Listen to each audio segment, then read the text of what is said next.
नमस्कार नागराज न्यूज को स्वागत करती मनंत स्वाई दीर्घ 7 मास पर आज खोलिला नंदनकानन प्राणी उद्यान आज खोलिबा पर जहाँ क्राइटेरिया अच्छी कि लोक मैंने जो लोक मैंने जीवे एवं से मास्क व्यवहार करेंगे एवं सानिटाइज होते स्कैनिंग टेस्ट हम स्क्रीनिंग टेस्ट होगापर भर को एंट्री प्रवेश मिल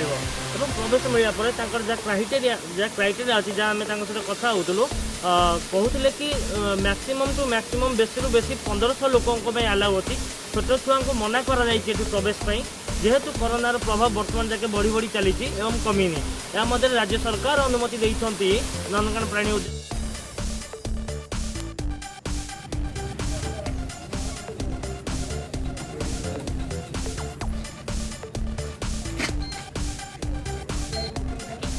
नाटा कौन आशीष बेहरा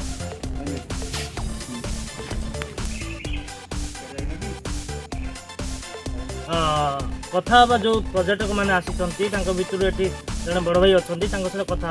अनुभूति कौन रोचे दीर्घ 7 मास पर आज नंदनकानन प्राणी उद्यान पहुँचती प्रथम अनुभूति कौन रोचे और आगुरी जो आसूले कि अनुभूति और आज अनुभूति विषय फरक कौन रोचे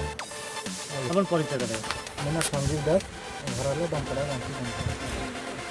नंदनकानन प्राय सब आम अच्छे गोटे रिक्रुटिंग भिजिट आम कले चले तो बहुत भल लगे एरिया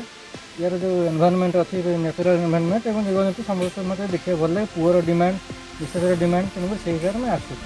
7 मास पर लॉकडाउन सटडाउन जो बोरिंग हो मनीष घर बसुला आज फास्ट ओपन हो जावाटे बुलाते यार आसार अनुभूति बहुत मधुर अनुभूति नंदनकानन पूर्वर आसुले आज आसुले फरक कौन रोचे फरक तो मनीष बांधी बर्तमान पर्यंत मंदिर कौन से अलग जिन खोल न रेस्टोरेंट ये खोलुची नंदनकानन खोलते वेलकम गवर्नमेंट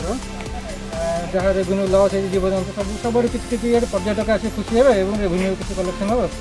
भल लोक मैंने जावास देखा बहुत दिन पर जीवजंतु हाथ में प्रकृति सहित मिसी अपन परिचय मो ना देखा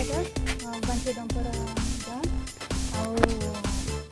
आसार कारण आम बहुत दिन लॉकडाउन सटडाउन सकाशे आम घर सब बांधी रोचे आम कौन जगह को बुलाक जापार आम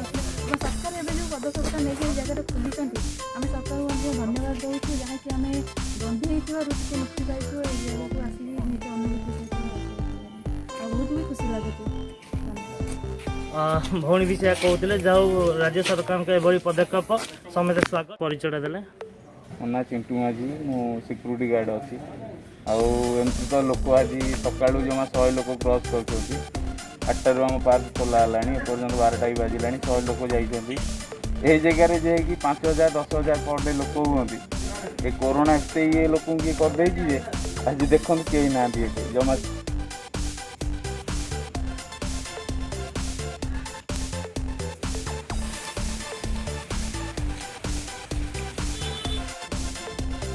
नंदनकानन खाँ खाँ